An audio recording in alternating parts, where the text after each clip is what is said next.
Welcome to the 2020 Westland State of the City Address. This year's address is certainly a little different than my previous State of the City addresses, as we're recording it in the WLND studios rather than delivering it live from the Mayor Jean McKinney Grand Ballroom here at Westland City Hall.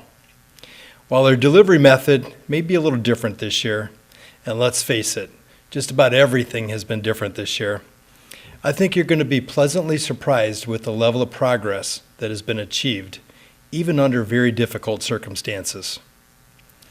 As I begin my speech today, I think it would be appropriate to start with the topic that is still top of mind for all American citizens, the coronavirus, especially as we received word this week that the President and First Lady have tested positive. As of today, over 1,200 Westland residents have tested positive for COVID-19, and 107 members of our community have lost their lives to this terrible virus. That's over 100 of our friends, neighbors, or family members that we have lost in a little over 7 months. It's to these individuals, along with their families, that I dedicate the 2020 Westland State of the City in their memory. Let's begin with a short moment of silence in their honor.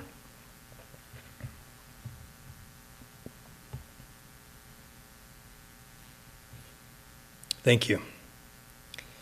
I take a lot of pride, and it's my hope that you do too, with the level of professionalism that the city has demonstrated in response to the COVID-19 crisis.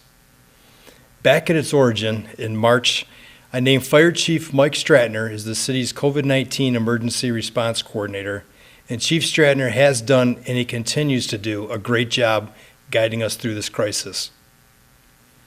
When Governor Whitmer issued the original stay-at-home order, we had to quickly respond with a plan to keep the critical operations of the city functional while working with the city's unions to furlough the majority of our non-public service employees.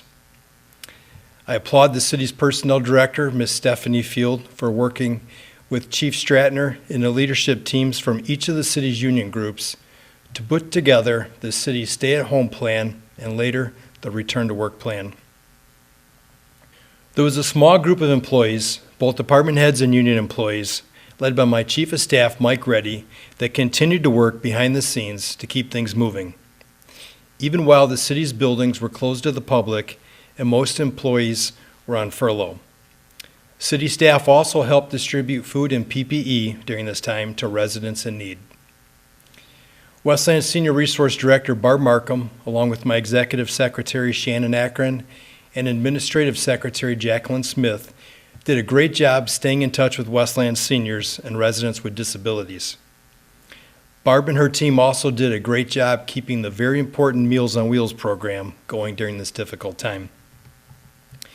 The Westland Clerk's Department, led by Clerk Richard LeBlanc and his new deputy, Shannon Inman, worked very hard during the furloughs to deliver a successful primary election in August and continue to gear up for what looks to be a record-breaking voter turnout for the presidential election in November.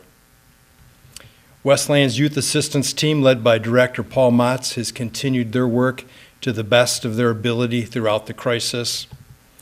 And it's also worth noting that the Westland Police and Fire Department employees were never furloughed, and they continued day and night working the front lines of the city's public response to the virus, even while several members of both departments tested positive and had to be quarantined.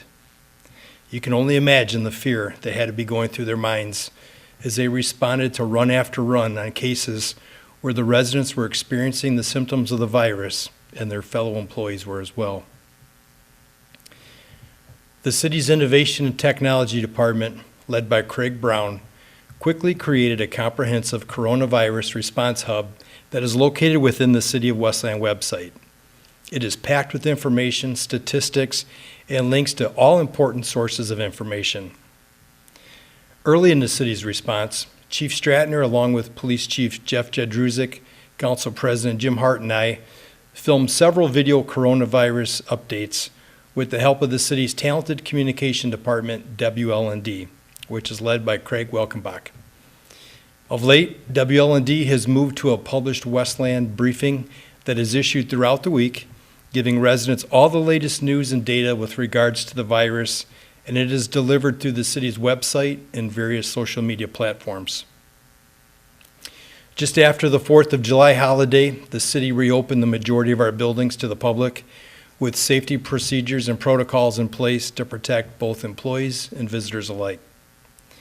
Facilities Director Vic Barra and Devin Adams, the city's procurement director, worked together to safely reopen our buildings with, thankfully, very few issues to date. In fact, Westland has been a statewide leader in safely reopening our buildings to the public and is one of only a few in the state that have resumed full operations. While much work was done to keep the city operating, much work was also done to help Westland's residents and business community. Westland was awarded close to $700,000 in federal CARE Act funds under the Community Development Block Grant Program. The Westland City Council approved to use the funds to create the Westland Cares Rent Mortgage Relief Fund to assist low to moderate income families whose income has been negatively affected by COVID-19. The fund provides payment for delinquent rent or mortgage directly to the rental owner or mortgage company. The City Council also approved the use of funds to create the Westland Cares Employee Retention Fund, a program designed to minimize and avoid job loss caused by business closures related to COVID-19 by providing short-term working capital assistance to small businesses to enable retention of jobs held by low and moderate income employees. Westland awarded grants to 50 local businesses, ranging from $1,000 to $10,000, depending on their business needs. And lastly, the City Council procured personal protection equipment, PPE, like masks, gloves, sanitizer, thermometers, gowns, and shields that have been distributed to vulnerable Westland residents, local businesses, nonprofit organizations, and city staff. I'd like to thank Community Development Director Joanne Campbell and Economic Development Director Aubrey Berman for creating and overseeing these programs. If you'd like to learn more about these programs or are in need of help, please contact them or visit the city's website. While much progress has been made in the city with regards to coronavirus, I ask that you please remain diligent and also be patient, as some city services are still impacted by the governor's executive orders and safety protocols may delay certain services or programs. Certainly for good reason, while much of the public's focus has been on the coronavirus, the Westland Department of Public Service has rolled up their sleeves and continues to make progress in every corner of the city. If you remember a few short years ago, as part of the 2017 State of the City Address, I announced the launch of an ambitious 5-year 50-point makeover program for all of the city's neighborhood districts. Well, I'm proud to report that we're making tremendous progress, and our crews are actually a little ahead of schedule. To date, significant progress has been made in 36 districts. On the city website, you can view a dashboard of the city's progress and the districts in which crews have been working. When you drill into the numbers, you may be amazed to learn that since the inception of the program, DPS crews have trimmed over 6,000 trees, replaced or repaired over 1,500 street signs, cleaned over 3,100 sewer catch basins, cleaned or jetted over 1.5 million feet of sewer lines, inspected and painted over 3,200 fire hydrants, replaced hundreds of broken garbage and recycling bins, cut acres of grass, and much, much more. A key part of the program is to identify current road, sidewalk, and water main and sewer conditions within each neighborhood. This data has allowed us to bundle extensive repairs across the city during the bidding and scheduling process, which has saved the city considerable time and money. The types of repairs include preventative maintenance of existing roads, with street sweeping, resealing of pavement cracks and joints, repairing and replacing both asphalt and concrete sections and curbs, patching potholes, rehabilitating bridge decks, replacing aging water mains, slip lining sewers, and replacing dangerous sidewalks. In several neighborhoods, we've actually installed new sidewalks to close gaps and improve the walkability within the district.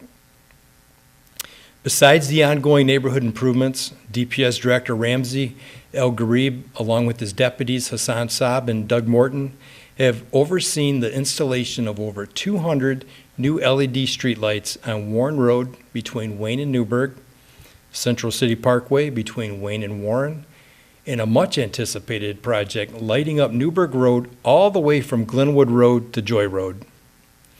Other major projects included the completed road work on Hicks Road between Ford and Warren, Carlson Road between Marquette and Ford, Nankin Boulevard between Central City Parkway and Wayne Road, the resurfacing of the 18th District Court parking lot, installing new sidewalks on Marquette from Newburgh to Wayne, Schuman Street between Palmer and Glen, and lastly, a major water main and road replacement project on Brandon Street between Glenwood and Palmer Roads.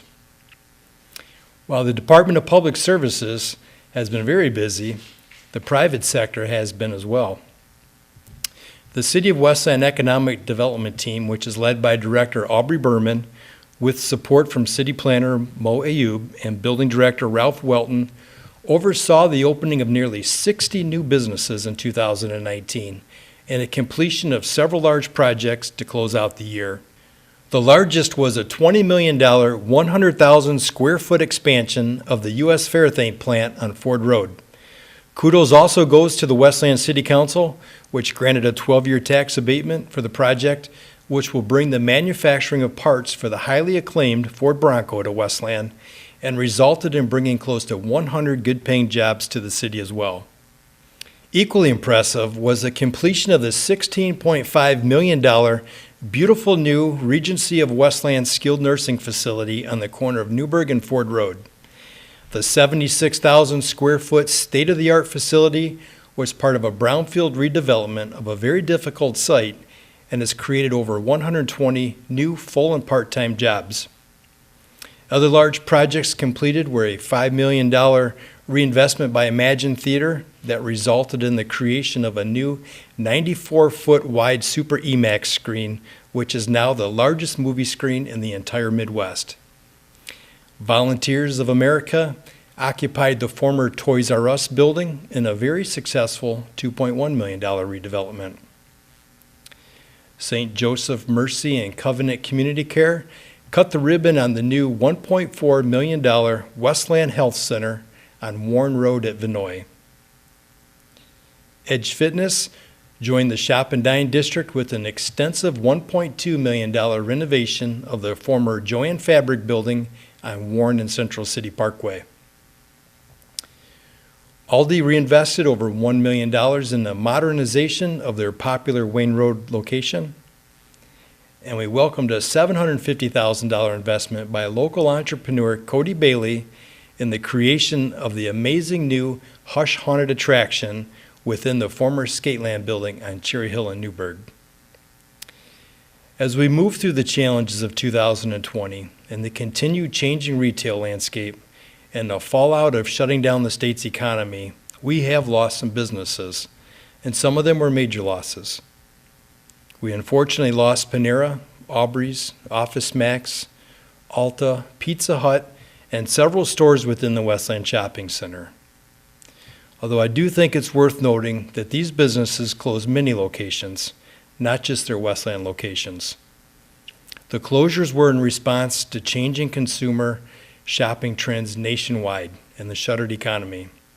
And the truth is, we're probably going to lose a few more businesses before the crisis is over. Recent reports show that most Michigan businesses are only operating at 50% volume and many even lower. These closings, along with the concerns over the long-term vitality of shopping malls, really accentuates the importance of the city's strategy to diversify the city's main business district away from a heavy dependence on retail. And I'm proud to report we are really starting to make progress. As we speak, significant renovation is now occurring on 3 exciting major projects. The first is the creation of Garden City Hospital's new $11 million community health center at the complex just to the east of City Hall that formerly housed David's Bridal and Malarkey's Irish Pub. The new health center will include the city's first 24-hour emergency room, physician offices, and a state-of-the-art physical rehabilitation center. The project is slated to be finished by the end of the year and will create 40 new full-time positions. The second is the jaw-dropping 40,000 square foot Grand Westland Banquet and Event Center at the site of the long-closed Fire Mountain Restaurant on Warren Road, just east of Wayne Road. When we opened the new Westland City Hall, we were hopeful that the architectural design of the building would inspire creative new design throughout the city. And in this project, we are certainly starting to see that. This is a very extensive project with an estimated opening date of early 2022. The third project welcomes Michigan-based US Ice and American Pulse Processing in a creative $5 million conversion of the 85,000 square foot former Dick's Sporting Goods building on Central City Parkway. The building will house the headquarters for US Ice, along with a cutting-edge ice manufacturing factory and a customized ice carving retail center. American Pulse will bring food manufacturing to the district with a first-class commercial tahini processing facility. Now, if you love hummus like me, you know it takes good tahini to make it, and we'll soon be making it right here in Westland by the end of 2020. We expect soon to see Love's Furniture move into the former Art Van showroom on Wayne Road, and we welcome the long-awaited redevelopment of the former Eloise site on Michigan Avenue at Merriman. The 16-acre property, which dates back to 1839, was purchased by Michigan developer John Hambrick, whose plans include a hotel and event space on the property, complete with a 1930s themed restaurant and bar, as well as a haunted attraction and many other small shops and eateries. Total investment is expected to exceed $8 million. Presbyterian Villages of Michigan recently announced a $9 million expansion and rehabilitation of their Westland Senior property on Cherry Hill east of Vinoy. And the Westland Planning Department is also currently reviewing applications for business licenses from the cannabis industry for potential new developments or rehabilitations as well. The selection criteria for these licenses is heavily weighted for new development or renovations of vacant or blighted buildings. So it's going to be pretty exciting to see what potential projects this emerging new industry will bring to the city. Along with these commercial developments, the city is also proud of the major residential development we are experiencing as well. The 80-home Pulte-Nankin Mills project has officially sold out, and the sales at the Bellagio Homes' remarkable Park West Village project on Ann Arbor Trail are going extremely well. Another important development was the continuation of the stalled Marley Woods project on Farmington Road north of Ford Road. Lombardo Homes purchased the remaining 44 sites and report sales are strong with the average price to date in the mid $250,000 range with a high of $308,000.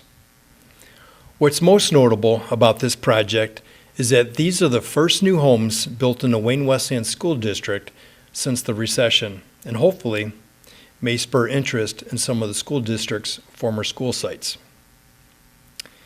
As you can see with these new developments, things are really starting to change for the better in the city. And another area of the city that is changing for the better is transparency within the Westland Police Department.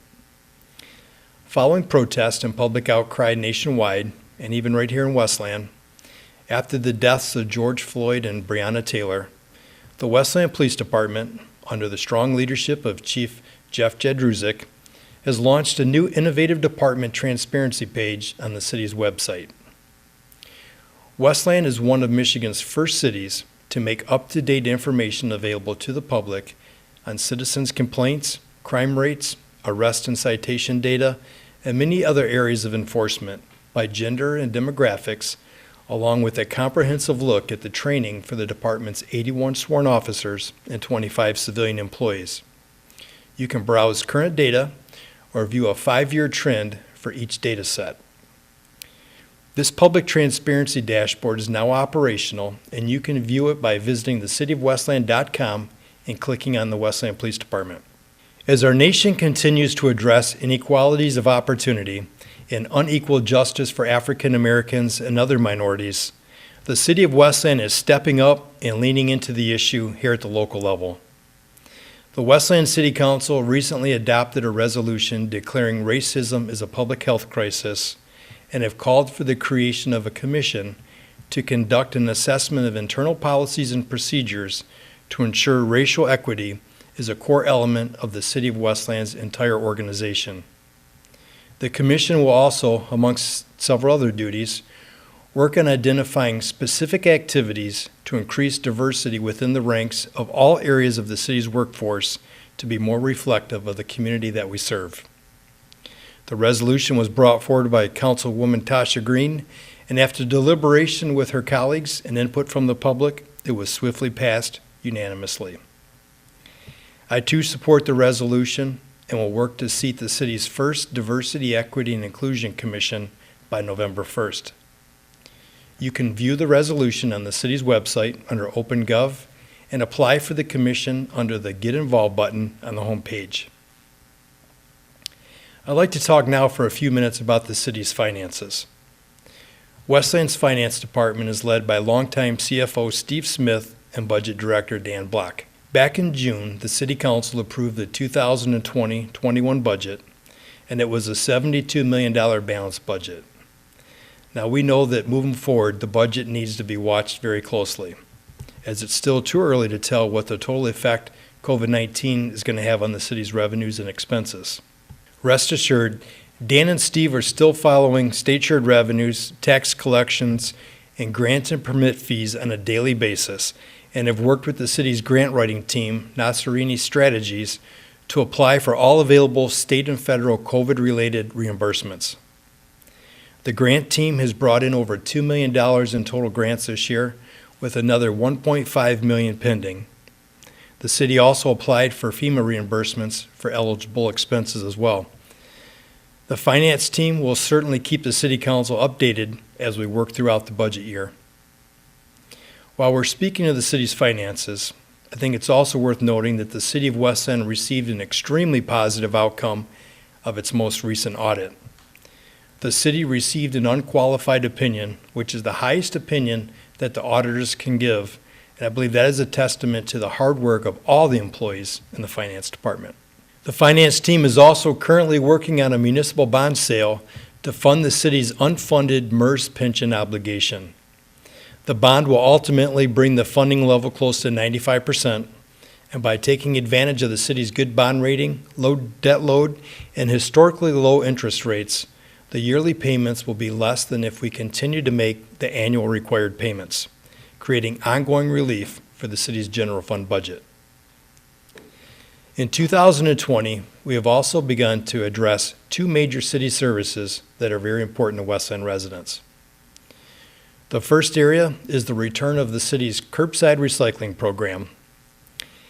After having to suspend the program due to the changing economics of recycling, the city was able to reinstitute the popular program in July after an additional sanitation millage was approved by Westland voters. Early results on participation have been very favorable, as Westland's recycling tonnage is quickly returning.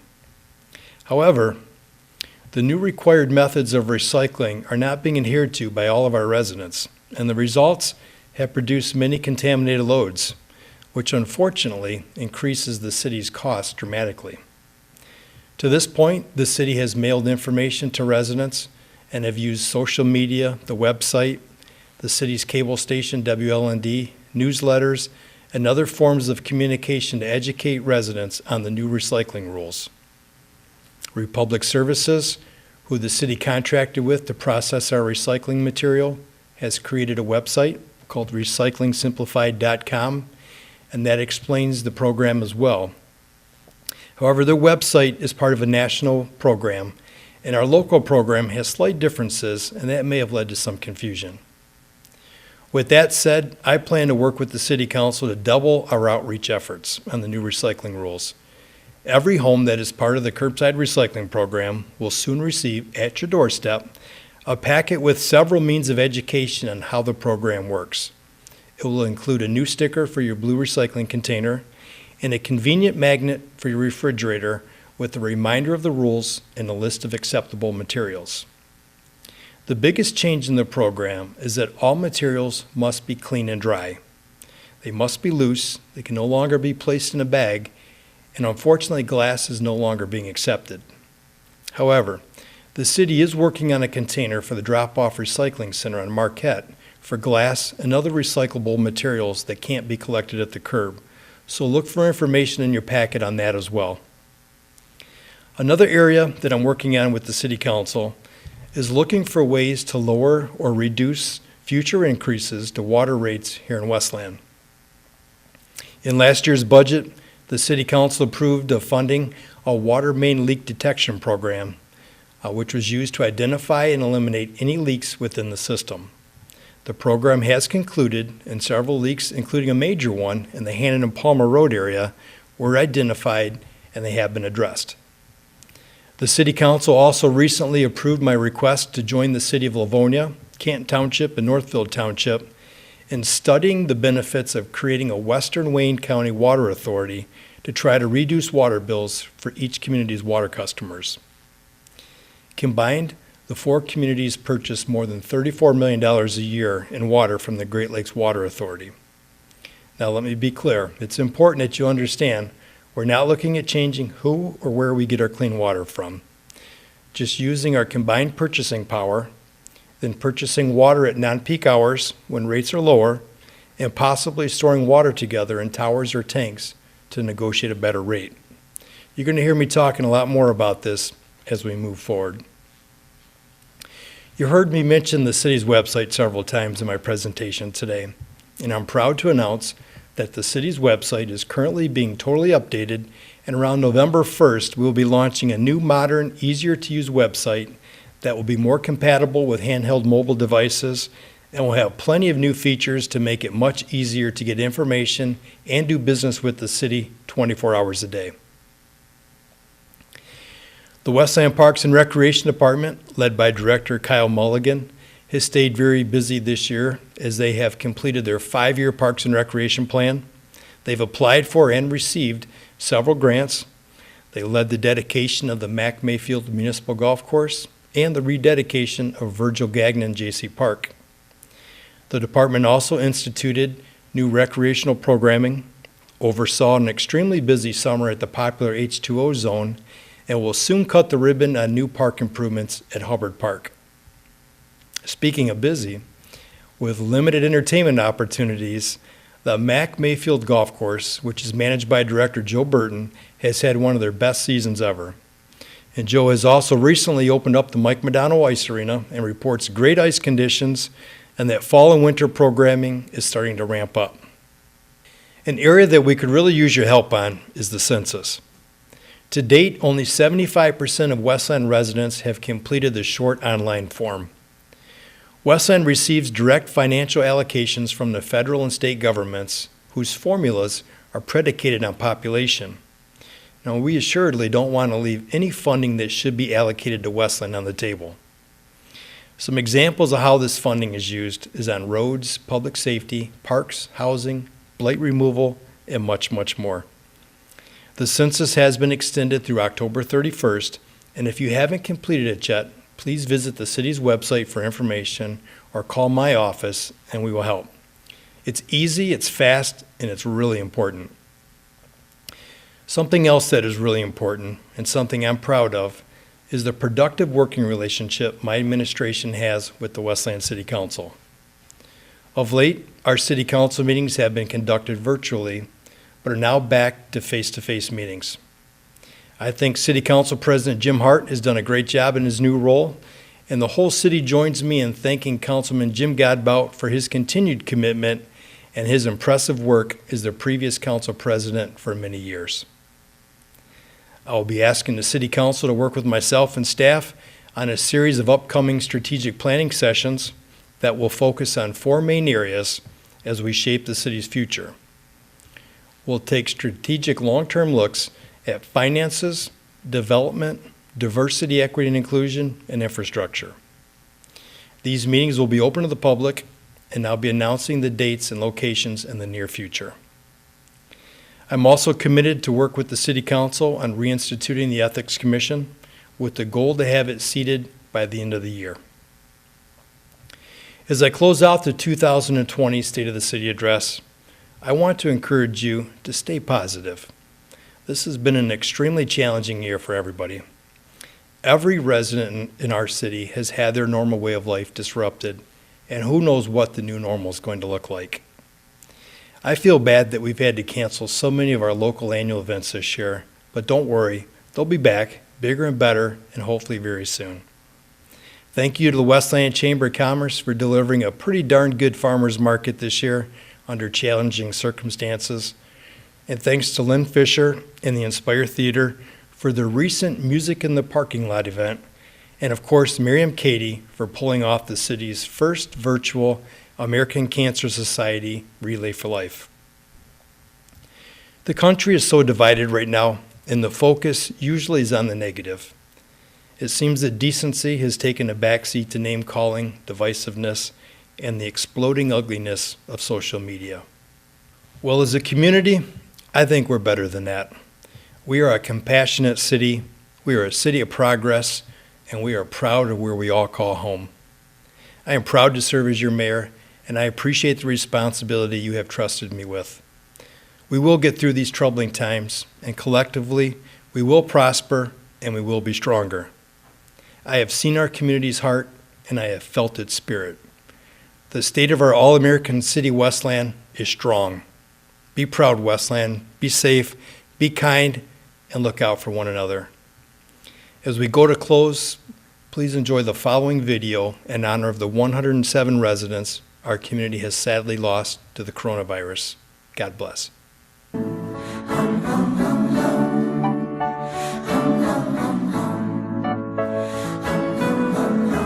Oh no, sometimes in our lives we all have pain, we all have sorrow, but if we are wise, we know that there's always tomorrow. Lean on me when you're not strong, and I'll be your friend. I'll help you carry on, for it won't be long till I'm gonna need somebody to